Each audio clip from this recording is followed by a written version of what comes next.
In the early years of Honda tuning, several import car magazines were born. Although the shelves are now filled with countless import car magazines, in the early days there were only a few.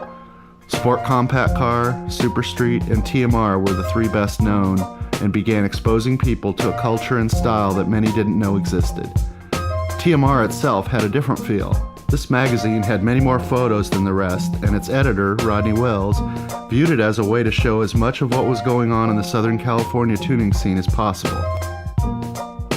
Ken and RJ and myself all sat down and says, well, you know, if the magazine is not going to really support our scene the way we saw that we wanted them to support the scene, then the only thing we can do is start our own magazine. And I had this little, idea, and I live in Costa Mesa. I worked 10 years in the snow, skate, and surf industry. And there was this little bitty magazine that was getting handed out at ASR and the little local shops around my house.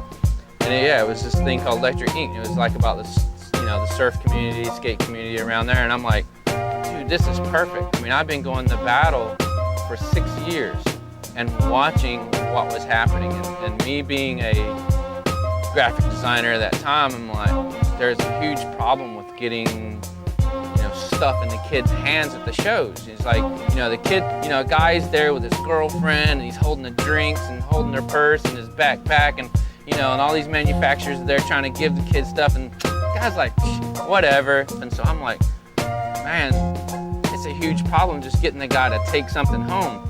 So that's when it hit me, man, we do a magazine, and at the same time, I didn't want to compete with Sport Compact Car there on the newsstand.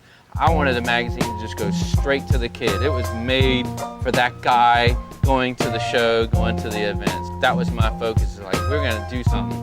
I wanted it to be ultra accessible by the kid, and almost at the same time be a decoder to only that the kids would get it, the peers around us. If some old guy or manufacturer picked it up, whatever, That's why we started, that's how we started it.